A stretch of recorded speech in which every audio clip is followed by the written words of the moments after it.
All right, we're going to be continuing to move on now in our study in the book of Acts. Obviously, the message of God, the key component is the resurrected. That's the thing that just keeps coming up over and over again. It's the sort of, Charles Spurgeon had said one time that whatever he teaches, whatever he's doing, he makes a beeline right for the cross. For Paul, it was the resurrection. Regardless of what Paul was doing, he always tied it back to the resurrection. Remember, even there on Athens, back in chapter 17, he had the philosophers. They were interested in what he had to say. They couldn't argue with his reasoning, with his logic. I mean, how are you going to argue with his truth? It's as simple as that. And they were willing to listen, and they were willing to sort of move the direction that he was saying and explaining who this unknown God was. And we know from the past that whole thing with that altar that was there. We took the time to look at all of that. But as he moves forward through the message, then what ends up happening, everybody's willing to listen to him until he comes to, of course, the resurrection. And it's that point they just go, yeah, here's another babbler, and off he goes. But there were those that understood the significance. So the resurrection, the theme of the resurrection throughout the book of Acts is very, very significant because it's the one thing that separated then, as it does now, Christianity from all other religions. It is the resurrection. It's not Christmas. It's not Easter. Well, it is Easter, I guess, because it's about the resurrection. It's just that's what it is. That was the verification that Jesus was who he claimed to be. So as we've been moving through, we look at Paul's first missionary journey, remember, which primarily was focused in what they called Asia Minor, what we know today as Turkey. Then the second missionary journey, after having returned to Syriac and Antioch in Syria, then he went back out again. And this was the time, remember, he had prayed to go into the area where he finds himself now on his third missionary journey. But the Lord wouldn't let him at that point. It was not the time. In fact, God wanted the gospel up in Europe. And so on that second missionary journey, Paul went up into Europe, and the gospel for the first time in its history entered in and through Europe. And there were churches that were established there. Thessalonica, Berea, Corinth, blah, blah, blah. You get the whole thing. And all of this incredible stuff is going on. Paul has returned now on the third missionary journey. He's gone back through Asia Minor, once again through Turkey, kind of along the Mediterranean Sea. And he's gone all the way. Then he went south, and he went to this place called Ephesus. And that's where we find him now. And we've seen what's going on in Ephesus. The synagogue there was very receptive to the gospel, as they had been in Berea. And things were going really well, and the ministry was there, and Paul had promised them that he would come back. Remember, they listened to him that first Sabbath, and they said, man, we want you to hang out and tell us some more. Paul says, no, I can't. I got to go back to Jerusalem. The whole vow thing, remember? And now he's back in Ephesus, and that's what we looked at. We're going to see here this morning, and even on into next week, that he spent about 3 years there. This is, as far as we know, was the longest period of time where he ever spent ministering. But his MO was the same as it's always been. He went into the synagogues and taught, and we saw last week where it was going well until finally the Jews said, we've had enough of this, we're not going to listen to this anymore. And so then he departed and he went to this school of Tyrannus, remember?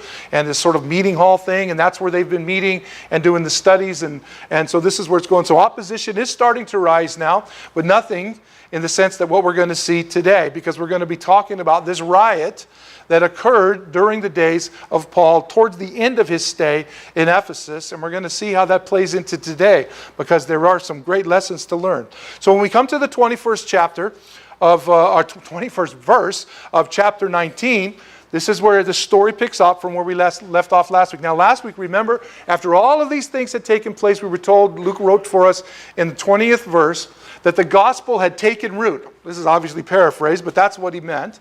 The gospel had taken root, and Christians were coming by the droves. People, they were sick of the garbage of worshiping these false gods and these idols, who would never do anything for the people except demand, demand, demand. All right, we're going to see how that's going to tie into today. But when we left off in verse 20, the gospel was expanding, and the church was growing, and it was being strengthened. Paul had done what he wanted to do when he had gotten to Ephesus. So with that in mind, we come to verse 21, and you can see here, so when these things were accomplished, that is when Paul had gotten to that place where the ministry was starting to take root on its own, and he could sort of pull out of ministry, which is the key to ministry, to train up others, right? So you can get the crud out of the way, and if God moves you on, you can go. And that's what we're going to see is happening here. So that's what the things that were accomplished. When these things were accomplished, literally it's finished, or they had been fulfilled, Paul purposed in the Spirit, when he had passed through Macedonia and Achaia, to go to Jerusalem, saying, after I've been there, I must also see Rome.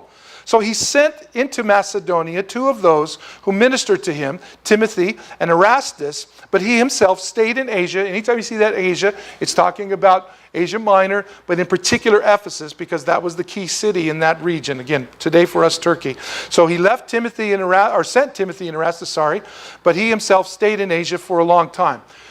So Paul knows he's coming to the end of his ministry now in Ephesus. He has returned, which he told the synagogue he was going to do. The gospel was doing what only the gospel can do, and it was permeating not only the city of Ephesus, but the surrounding communities. It was really spreading all through Asia Minor. And so Paul had a sense in his heart that his time or for ministry there was becoming fulfilled, and it was going to be time for him to move on.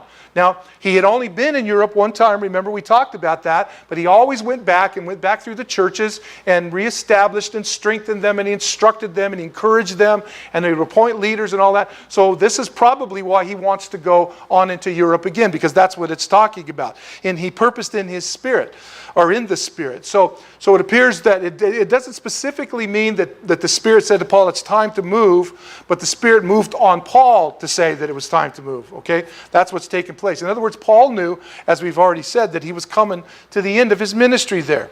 So when he had passed through Macedonia and Achaia to go to Jerusalem, so his intentions were to conclude his ministry there in Ephesus, to go on across over the Aegean Sea, on over there into Europe one more time to these churches. And Achaia, remember, that's where Corinth is at. And he was going to go over there, and he wanted to do a bunch of stuff there. This is around Pentecost, when the time frame that we're talking about. He wants to get over there and get some ministry stuff done, and then he wants to get to Jerusalem for the Passover. This is sort of the time frame that's taken place here.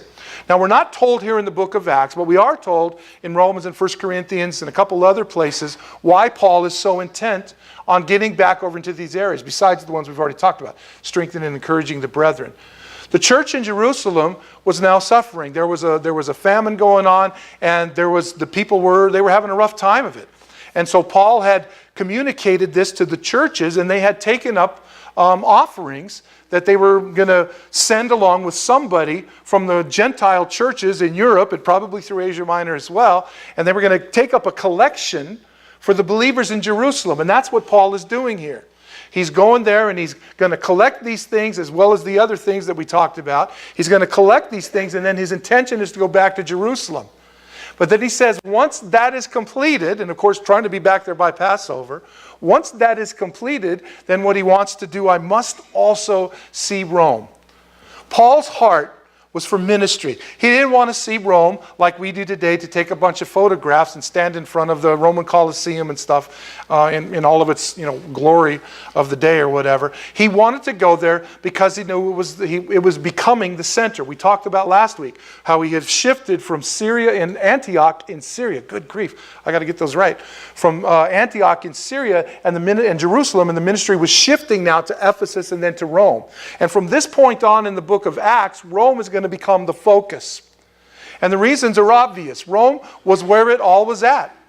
It was the hub, so to speak, of everything that went out, because the Romans had made sure that that was the case. Now, their intentions certainly were different, but in Paul's mind, Rome was where the place, if you could get in there and you could get the gospel, and it already was there. There was a pretty thriving church even by this time, that Paul wanted to go in there and he wanted to minister to them. And then we're told in the book of Romans, and I think it's 1 Corinthians, that he also wanted to go beyond Rome and going over into Spain. So he wanted to get the gospel out there. That's why he wanted to go to Rome. And I'm sure we learned from the book of Romans that in the first chapter that his desire was to go there and to impart knowledge to them, but the Spirit had, to this juncture, had not allowed him to do so. And so he was kind of frustrated by that. He is going to end up going to Rome, but it's not going to be a journey that he's going to enjoy. But it's going to be a journey of ministry as well. So it was just amazing the way that God would work this thing out. We always have these wonderful plans of the things that we're going to do for God, don't we? But the idea of being taken prisoner and shipwrecked and landing on an island, getting bit by a dang snake, doesn't really seem to be part of it. We'd like to fly there in the jumbo jet, get served all of the food on the flight. Very important for me when I make these flights. And get served and then land and get everything established, get rested up, get showered up, change the clothes, and get out there and stuff. This is how we envision getting ministry. Yeah, the trip's hard, But if we knew that what waited us to get out there and to do the ministry like Paul's heart was for that, would we, if Paul had known that he was going to make this journey and been shipwrecked and bitten by a snake and all of this other stuff, it makes you wonder whether he would have went. Now, there's no doubt that Paul would have gone. And many of us would have gone as well. But the reality of it is, sometimes when God calls us, it doesn't quite go the way that we would like for it to go. But it's still part of his plan and still part of his purpose. We've got this idea that everything has to be systematic and chronological. And as long as it moves forward and like this is God's indication that we're where he wants us to be. But it isn't always that case. We're always going to be where he wants us to be because he's God. Hello? But the point is that it doesn't always go. And so Paul would exactly get his wish. So we're at the end of this time now in Ephesus, and all these things are going good. And so Paul's going to go, listen, I'm going to head out. But before I do, he sends Timothy. We already know about Timothy, right? He sends him and this fellow Erastus. And he says, you guys go on over to Corinth and get all of the stuff settled there so that when I get there, we can deal with this and then I can get back to Jerusalem. That's basically what's happening, okay? That's what's taking place here.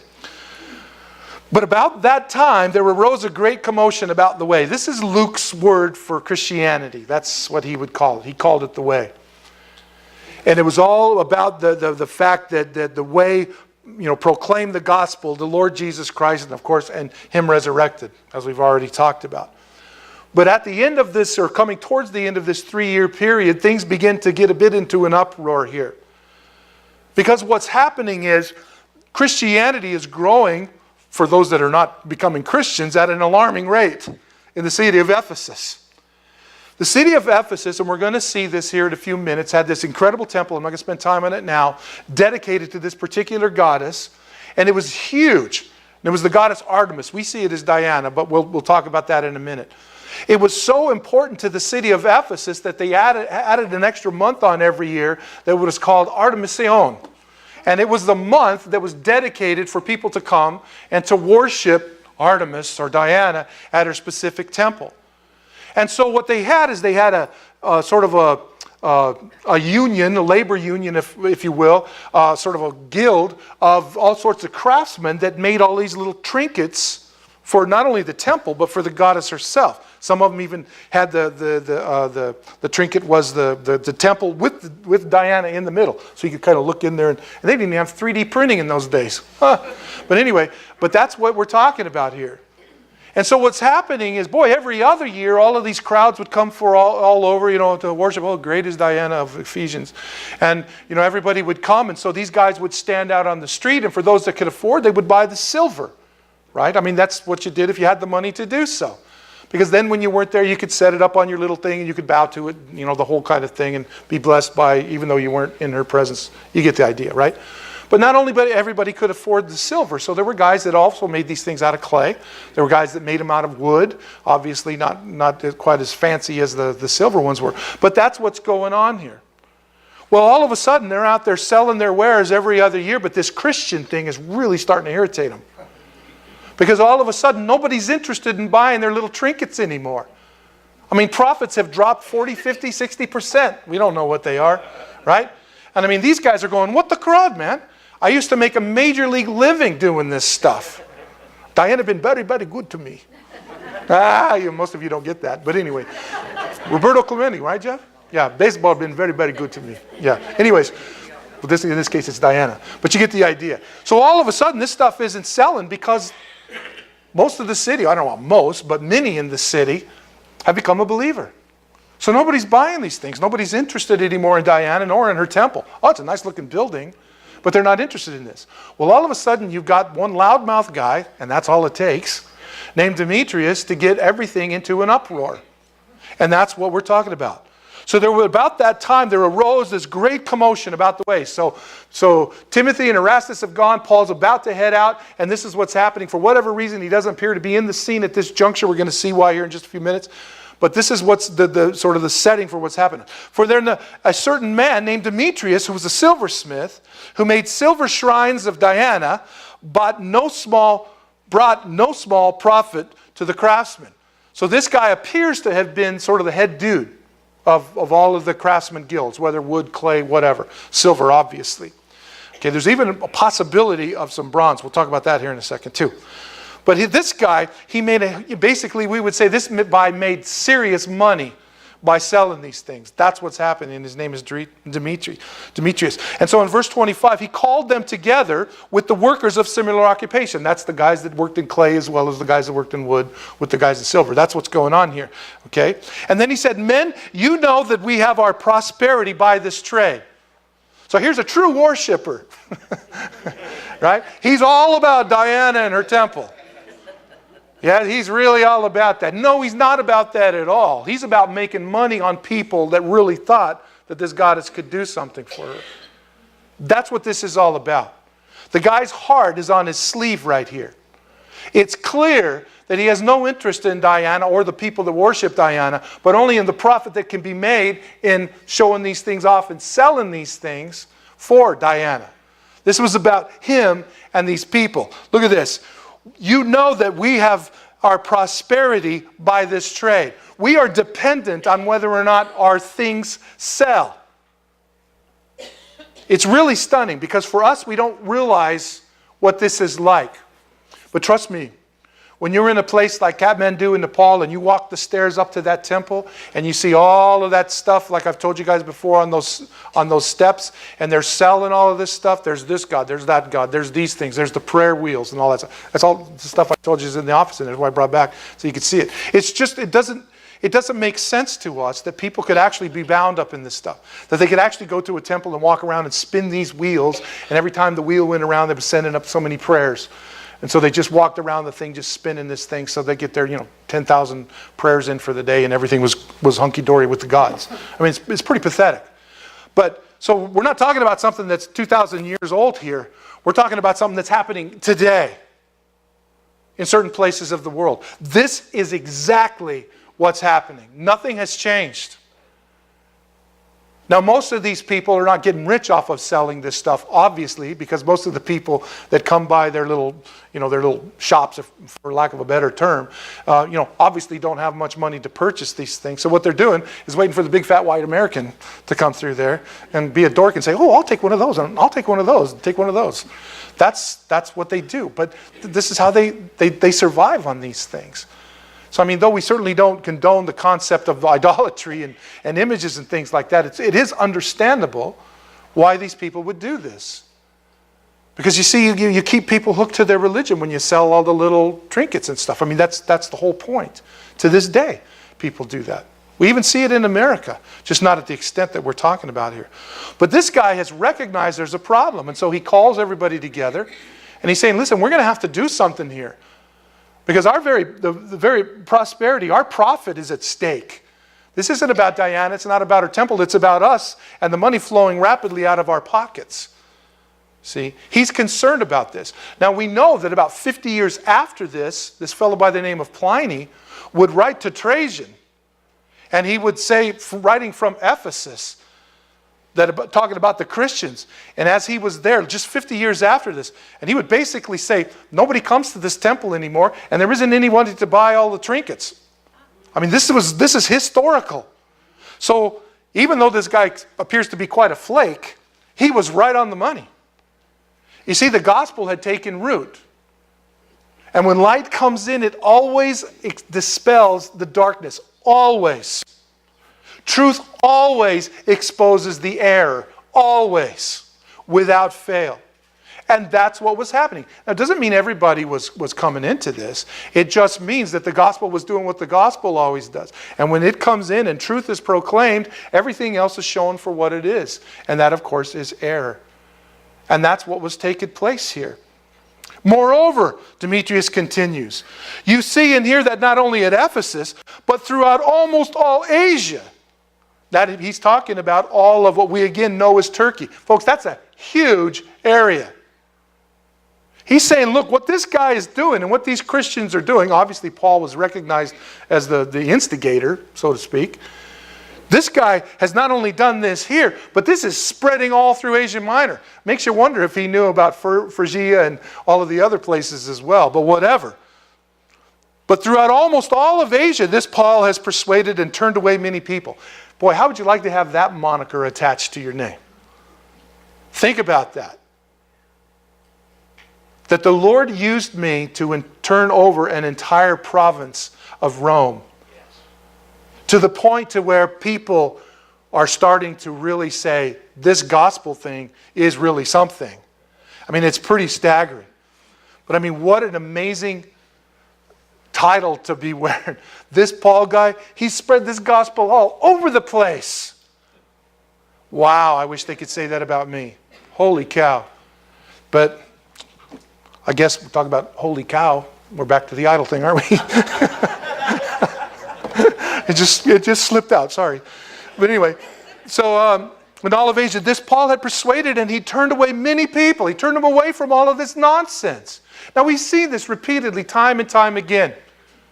It's starting with Cornelius. And we've seen all of this stuff and all of this junk about the worship of the Greek gods or the Roman gods or we're going to see here that this particular goddess is different than the Greek goddess by the same name.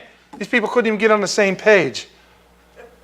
And so all of this stuff is going on. But if you lived in that day, as I've already said, you've given everything to these so-called gods. You give your money, you give your food. To this day, again, when you're in these cultures in third world and stuff like this, people that have nothing, they have no food, they'll take it and they'll lay this stuff at these symbols of their gods or their temples or whatever. It is pathetic. It's nauseating. And you just think, how can people not understand? So this is the way that it was, and it is the way that it is. But it had taken such root. It was just amazing. And we saw this, and people would finally get to the point and they're saying, man, this is ridiculous. This cannot be the way that it's supposed to be. I keep doing everything for this God and for that God and for this God. And I get nothing in return, because the gods will always leave you empty, because there is no gods. I love Isaiah 40. We talked about this a few weeks ago, where God is saying, well, go ahead and get your idols and so we can have a talk.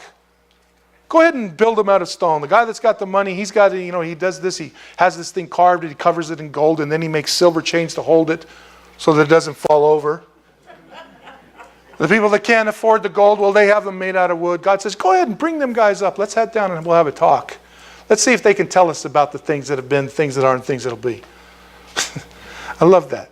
There was no such thing as these gods. It's what people make them out to be. There is one God, end of story.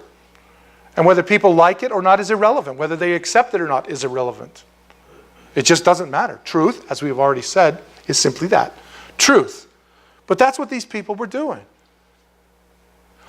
So Paul he's flipped this whole dang place up on its ear, and saying that they are not gods which are made with hands.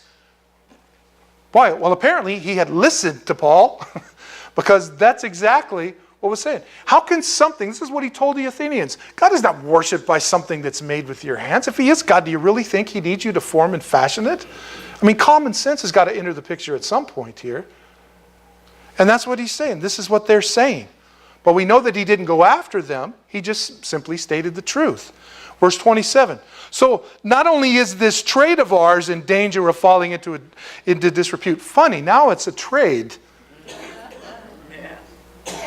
You see? You see the subtle change that has just taken place? This guy is a typical union boss.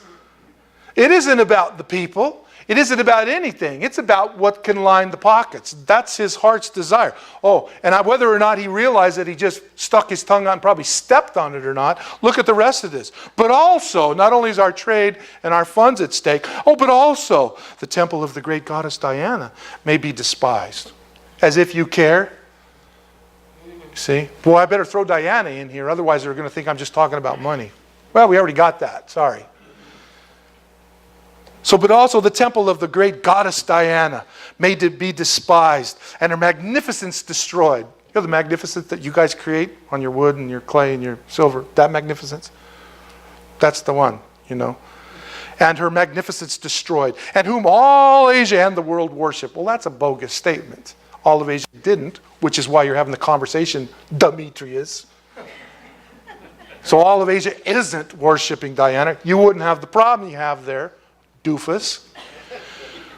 But also all in the world worship him. Now, if you know anything about those days and the people that worship them, well, even today, these were very localized gods. Okay? In other words, the god wherever the temple was at. Typically, the primary blessing, of course, was for those that were in that area because the temple or whatever worship center had been set up for these people was there. And so it was this huge thing. And typically, people that were around, well, they knew, who your God was and what representation your God was, but they didn't worship yours, and the reason, because they had their own. There's temples all over there. You ever looked at archaeology and what they found going through all of this region and stuff like that? They find temples to this stuff. And we think, man, what a bunch of goofy people. Well, there are people today, folks, that worship rocks and hug trees.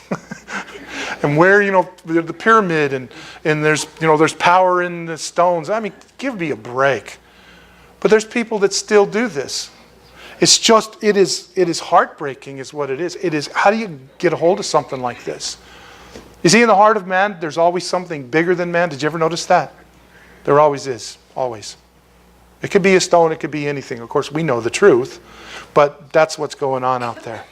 So our trade's not only in danger, but so is Diana, and she's worshipped around the world. Well, that's not a true statement, dude. She's not worshipped all over the world. People will come here and see the magnificent temple. And by the way, the temple of Diana at Ephesus was one of the 7 wonders of the world. That's what it looked like in Paul's day. That's an artist's rendition, obviously. I don't think he was there to sketch this, but you get the idea. This thing was magnificent. It was one of the 7 wonders of the world. You don't get to be one of the 7 wonders of the world unless the thing is dang nice.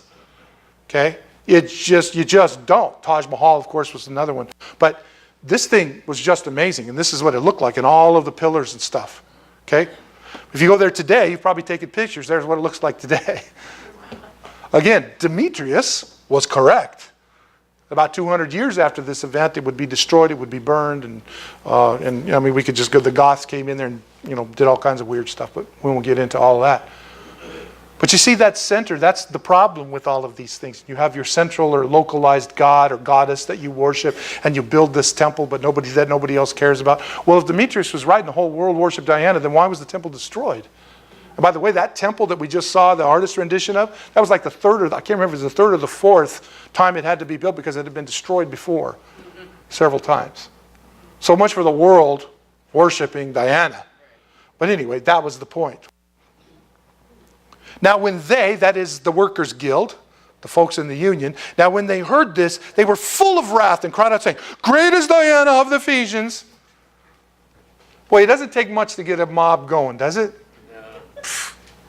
Doesn't take much at all. Especially if it's something against you. Something against that you believe. You get somebody else to believe it and people that are surrounded, and then you start walking around your picket signs. You get the idea. And it just continues to go on. But I want you to notice something here. Great is Diana, notice, of the Ephesians. Okay? Because the Romans and the Greeks also worshipped the Diana. This Diana, as we're going to see, supposedly fell from heaven. Okay? Probably a meteorite. Initially. People will worship anything. Came out of the sky. God threw it down. Like the gods must be crazy, right? Throwing that Coke bottle out the airplane when it hits that dude, that whole thing just causes a whole ruckus. If you've never seen that, you got to see it. I'm telling you, it is absolutely hilarious. But you got to be able to speak. If you watch the program, you'll know what I'm talking about. But great is Diana of the Ephesians. Different than the Diana of the Greeks.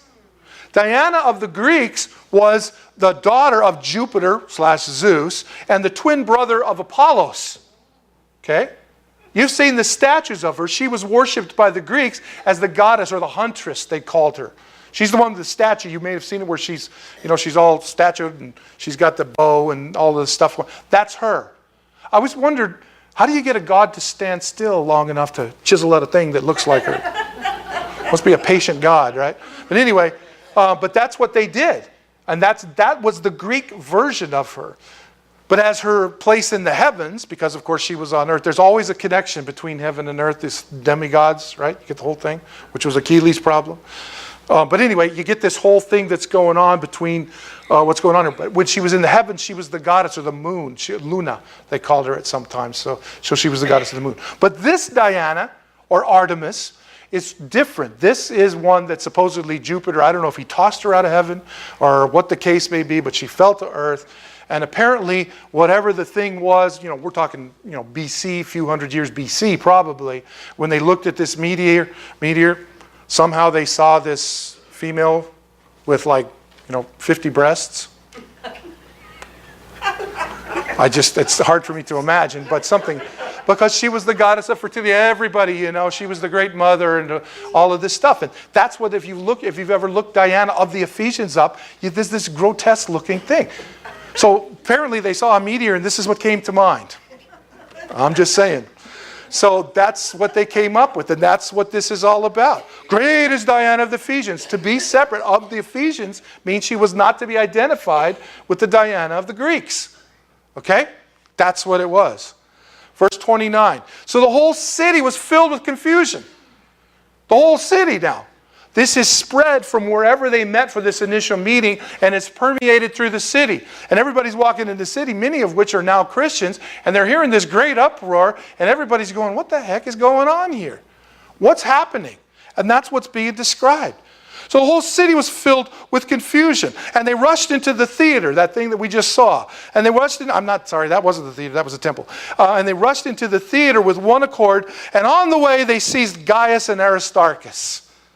They were both Macedonians, and they were Paul's traveling components. So for whatever reason, Paul does not seem to be there at this point. Once again, we don't know why. We can speculate all we want. The reality of it is, whatever, these people that were going to do this thing, that rushed into the theater, they saw, those are two of his guys. And they grabbed them and they pulled them along with them. Gaius, we believe, was from over there in Corinth. And it was probably, as we read some of Paul's other writings, there's some little things mentioned about him. It appears he was like a secretary or a treasurer, maybe is probably a better way to put it, and handled some money, which would make sense because he would be sent with Timothy, or he would be handling the money, which was the money going to Jerusalem, right? Even though Aristarchus was, I forgot the other guy's name already. But anyway, you get the idea. Gaius and Aristarchus, they were Macedonians. They're Paul's traveling companions. So they seized these guys. And they take them up before the mob. And everybody's going nuts now. And everybody's going, what is happening here? What's going on? Because you see, if you were a Roman province, it meant you were trusted to sort of run things yourself. There was a proconsul there, but you basically were given the freedom to do this. But what Rome would not tolerate in any way, shape, or form was a riot. Because Rome always saw it as a threat to its empire. They always took it as a political thing.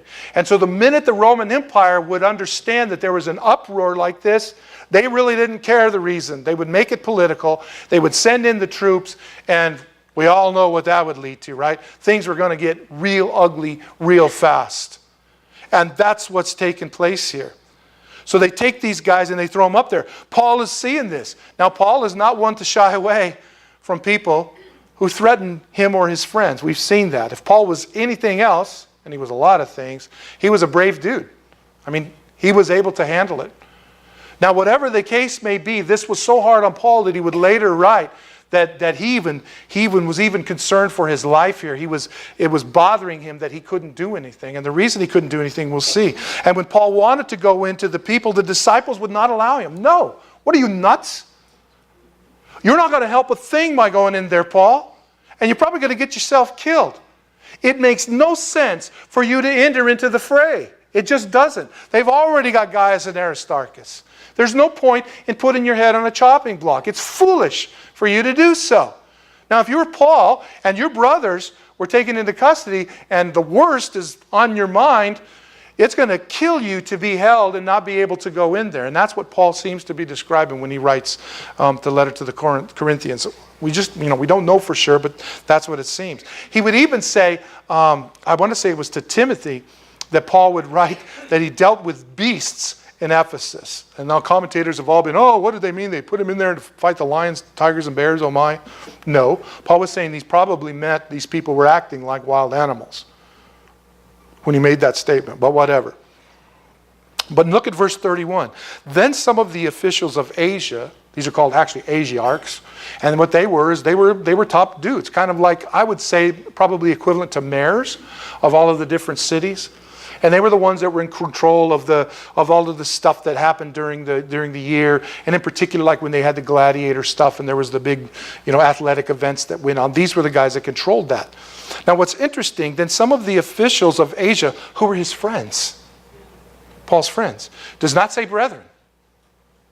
So it's believed that these guys, that Paul had a great influence on these guys, and they kind of liked him. But they hadn't become believers. But they're people with some means. You see, that tells us the kind of ministry that Paul had and the kind of ministry that we should strive for. We always have this idea that we've got to go into these places like we've been describing overseas and whatever, and we've got to go in there with guns ablazing, and we just got to shoot down all of their idol worship, and let's just call a spade a spade. I mean, these people are in gross sin and they're before God and blah, blah, blah. If you do that, they'll never hear a word you say. That's never what Jesus did. Certainly doesn't appear to be what Paul's. And there's no indication these guys are believers, but they like him. There's a relationship between them. They probably respected him.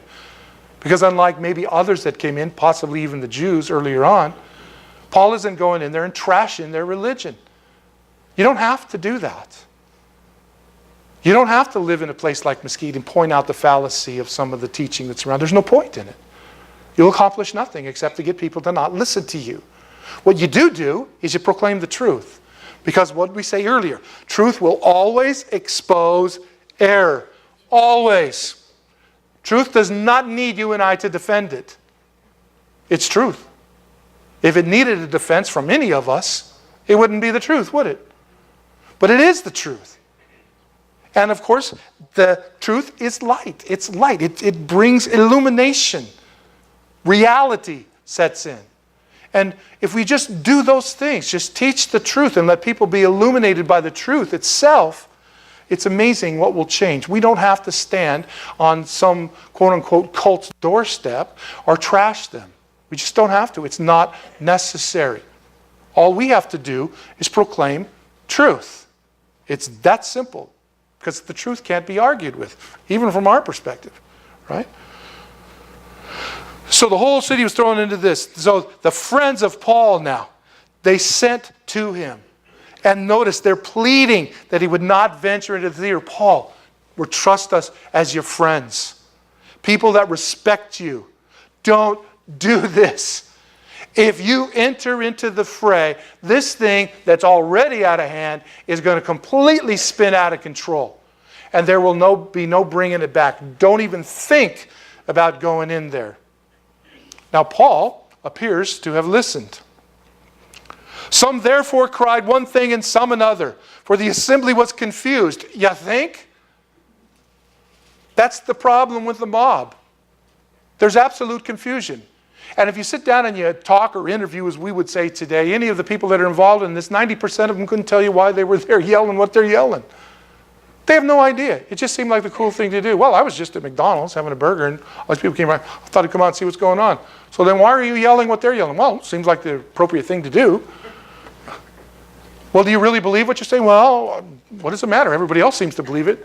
I mean, this is the kind of stuff that we get. The mob mentality. The problem with the mob is it's a coward. It really is. That's the reason you need a mob. Because nobody within that mob has the courage to stand up on their own. You got to get the mob going. You got to get them on your side, or at least cause them to think they're on your side, because you know dang well they don't understand. But if you can get a big enough crowd, it looks really impressive. But the reality is, if you strip all of that stuff away, the situation that's at the front of this thing and the people that are leading this thing are all cowards. Or they would have done it differently without a mob mentality behind them. So some cried one thing and some for another, for the assembly was confused. Now this is interesting, because assembly is ecclesia, the word for church. That's what it is.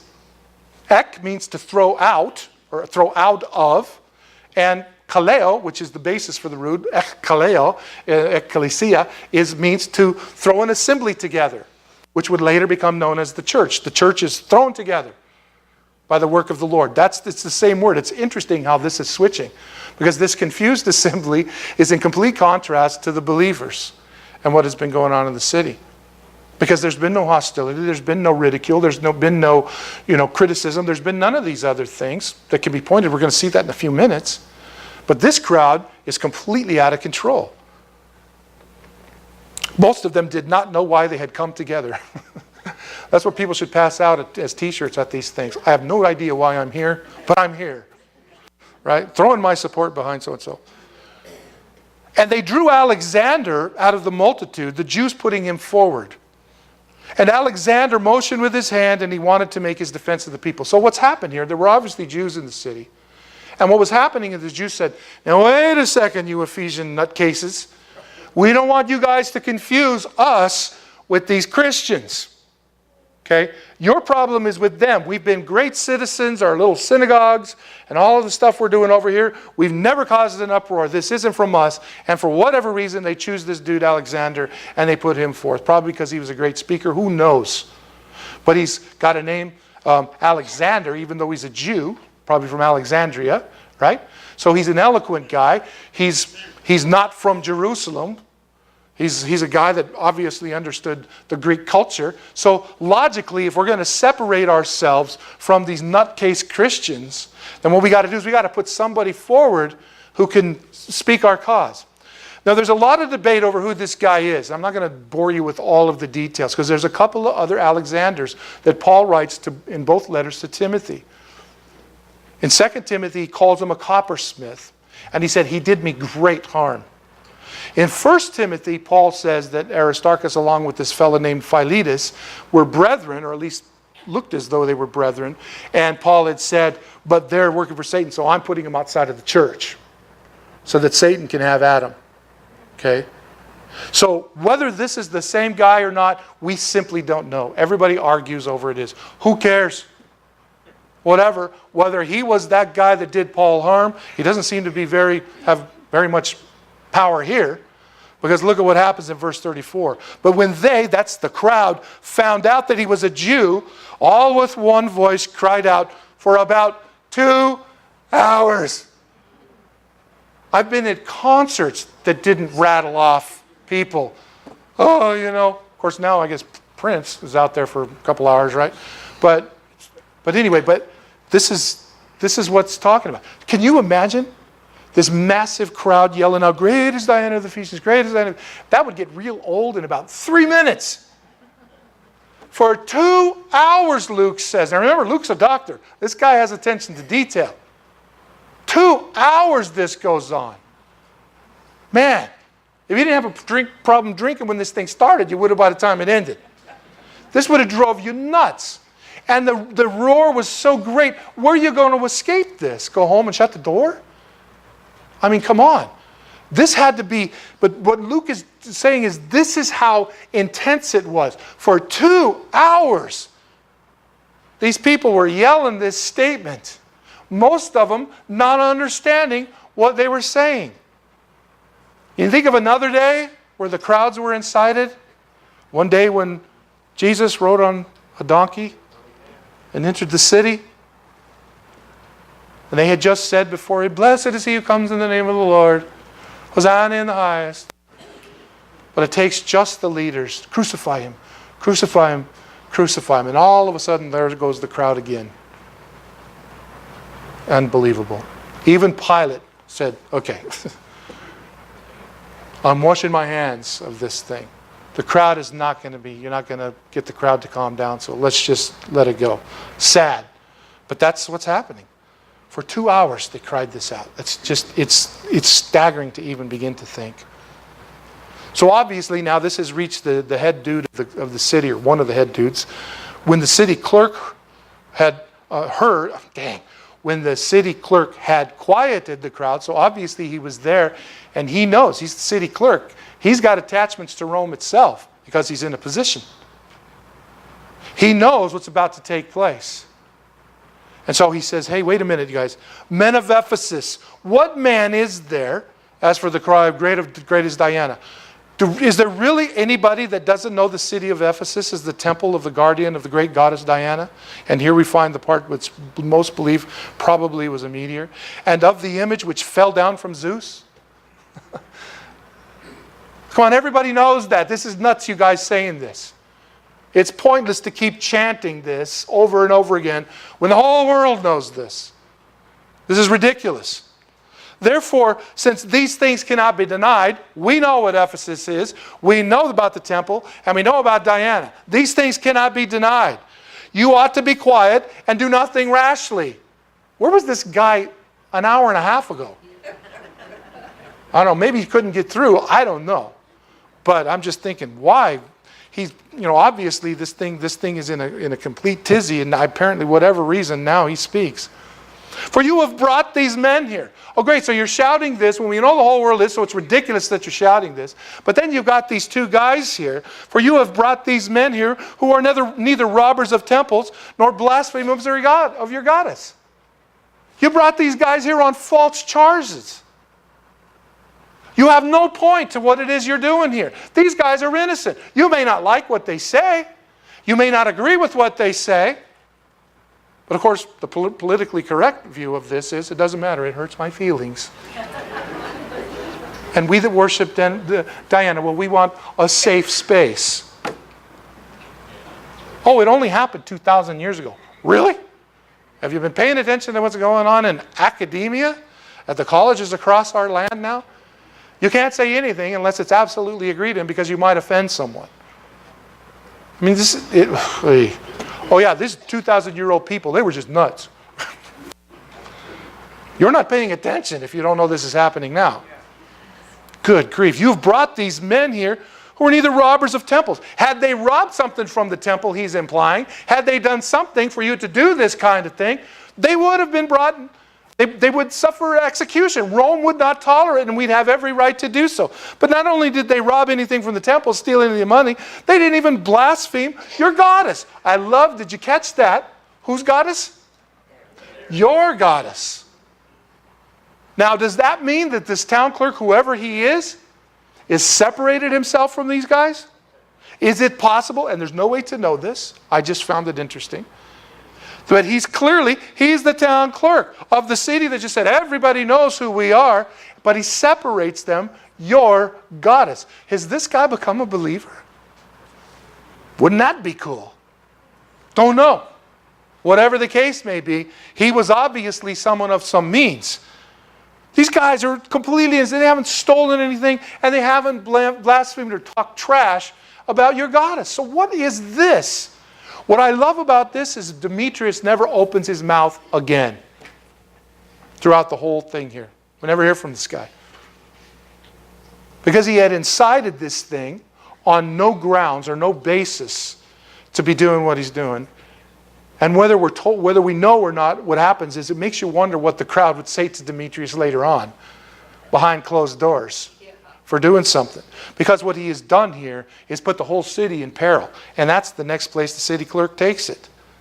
Therefore, I've set my case now, Demetrius. Notice what he says. Therefore, if Demetrius and his fellow craftsmen, in case you forgot, there was a group that initiated this thing at Demetrius' beck and call. If they have a case against anyone, then the courts are open, and there are proconsuls. Let them bring charges against one another. Isn't it stunning how far people will go to try to silence Christianity? Won't silence anyone else. Oh my gosh, we might offend them. But we don't care about those Christians. It's funny that we're the only ones that are doing that. I said this before. Why in all of the world, you don't see people out there going killing Hindus, and you don't see them killing Muslims, unless Muslims are killing Muslims, but you don't see anybody hunting them down. You don't see any of this. Only the Christians. It's always been this way. But that's what Jesus told us. I don't know why we're so shocked by it. Right? They're going to hate you. They hated me. What part of that do we not understand? Right? They're just not going to get it. So if Demetrius has got a case, then let him bring the case. The offices are open. Here you guys are all here at the theater. Why weren't these men brought to these offices where the judges sit and judgment can be rendered? This is ridiculous. Now, if you're in the crowd, you're kind of going, well, I'm only here because he said I should come. Right? It was her fault. I was following her. Right? Never fails. Verse 39 now, but if you have any other inquiry to make, it shall be determined in the lawful assembly. In other words, use your head. If there's anything more to this, and we already know there isn't, but if there is anything more to this, then let's do it the right way, the legal way, so that we keep the boot of Rome off our heads. See, let's not press our luck. Verse 44, we are in danger of being called in question for today's uproar. You guys have already jeopardized every one of us for this absolute nonsense. That's what you've done. You're about to get us in huge amounts of trouble with the emperor and the incredible Roman army. Is this really worth it?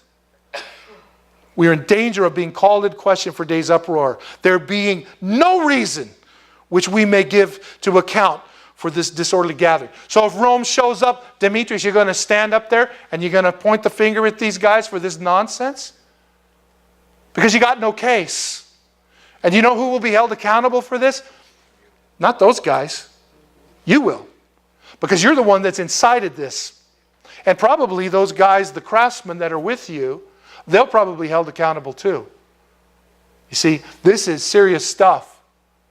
It's easy to pick on the Christians. You're not going to get retaliation. Again, I've always said this 100 times. It's amazing how the atheists will only pick on the Christians. They're cowards. There's just simply that. They're cowards. You never see them say anything against Muslims. Oh no, don't say anything about them. They'll speak about Christ and all of this kind of stuff. But boy, you think they'll talk about Muhammad? Are you insane? No. So you know what, coward man? Unless you're willing to jump the fence, we got nothing to talk about. Not interested in your opinion. These poor people feel sad for you. Your heart should be broken for this. It's so easy to pick on the Christians and how Christians treat women and ignore the rest of the world that also has their gods, which you say don't exist. But you single the Christians out because Christians are like Christ, and you pray for your enemies and for those that spitefully use you. And you give water to them if they need water. And you give them their coat if they need it. Boy, you don't want to hear that. But they'll point out all of the other stuff while they ignore that. So it's easy to come after us because we will not retaliate. Wouldn't you like it if God would just allow us just once? Lord, I'm not asking to kill them. Just let me choke them till they pass out. That's all I ask. When their eyes go buggy and roll back in their head, I'll let go. I promise, Lord. I promise. There's no way, because Jesus would never do that. Never, ever, ever do that. So we have to not do that. Okay? There's no reason which we, I love it, he puts himself in this, politician, we may give account for this disorderly gathering, putting himself with the people. Nothing wrong with that now, I'm just saying, but it's interesting how he does this. And when he had said these things, he dismissed the assembly. Obviously his words rang true.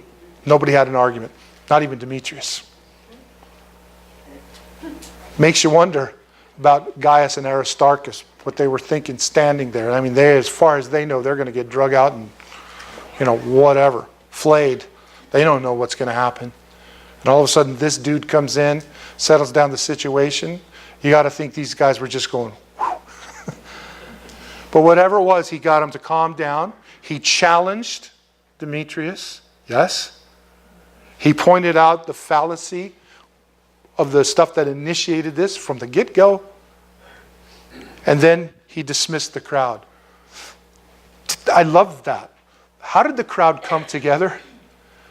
Completely out of disarray, right? I mean, it was insane. Nobody knew what was going on. Nobody knew, people were saying this, people were saying that. Nobody had a clue. This guy dismisses the assembly as if all of a sudden it's this organized situation. You see, all it takes is one person to stand up and to point out the truth. That's all it takes. Of course, in our day, they just change the channel, right? But that's what happens. See, that's all that happened. And all of a sudden, the assembly that was completely, now they're assembled as if, or they're turned loose, dismissed, as if they were some sort of legal gathering. So whoever this guy was, he was a silver-tongued devil. He had it made. I repeat, a politician. But it was really interesting to me how this absolute chaos, this guy calms it down and then treats it as if it was something that it never was from the beginning. This is an amazing individual. I hope he was a believer. Don't know. No way to know. We don't even know who he is. Well, whatever. He's a man not only of some means, he has the ability or the power, the authority, whatever you want to call it, to settle massive, clearly, disputes. But he was able to gain control and to sort of take the leadership role. This is somebody to be reckoned with here, whoever he is. And so he dismisses the crowd. So in our day, folks, again, nothing has changed. When we go to these places, you don't have to worry about going in there and pointing all of the wrong that these people believe. You just don't have to do that. It's not necessary. You just don't need to address it. You proclaim the truth. If there are people that have a problem in their worship of specific things, whatever they may be, rocks, trees, mermaids, whatever the case may be, there's no point in sitting there and arguing about these things. You take them to Genesis chapter 1. You see, because in Genesis chapter 1, it answers all of the questions. The rocks are nothing. They were spoken into existence. The trees existed because there was this one God that did all this. There's a created order that can't be argued with. Therefore, there could not be a half man, half fish. That's what you do. You take them to the truth. You turn people's attention to the truth of God. That is the most effective way to evangelize. End of story. No matter where you go. It's just all that you have to do. Now you may have to learn to come at it from a little different angle simply because of cultural differences and blah, blah, blah. Yes, but it's still the truth. And the truth always, always exposes the lie.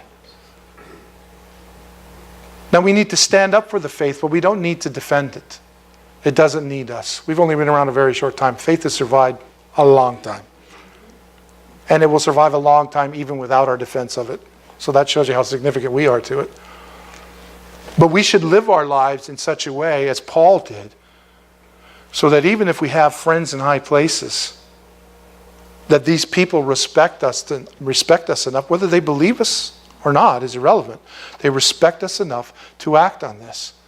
So that when certain things arise, hopefully not to this degree, that these people will get behind us and say, wait a second here, I don't believe what Paul believed, but if you think this is something that Paul or Rick or Carol or whoever else, if you really think this is something that they would do, then you don't know these people.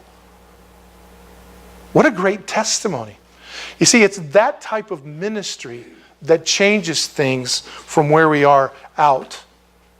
And it's this type of thing that ultimately, at some point, depending on where God puts us, people can actually say, well, that one person really changed everything. Man, there are so many. We could go back and point out all of those guys that went into these countries throughout the past, those that are still going out there, and the impact that they've had on these countries is still to this day established. It is stunning. And what they did is they pointed out the truth. That is the gospel. So as we stand this morning and close in prayer, that's the thing that I want you to take from this morning. It isn't the words flopping through our lips that are going to change anyone. It's important what we say, but it's more about who we are. The testimony that we have for Christ. So that, as we've said thousands of times in the past, when people look at us, they don't see us. They see our God. When they hear us, they don't hear us. They hear our God. That's how we need to be. Notice there's nothing about perfection in that statement. There's one person that's near perfection, and I can't bring her name up in there because... No, I'm just kidding. We all know this. God's not worried about whether or not we're the perfect people. What He wants is us simply to love as He loved. And sometimes that means you love that which is unlovely. Amen? All right, let's stand. We'll close in a word of prayer.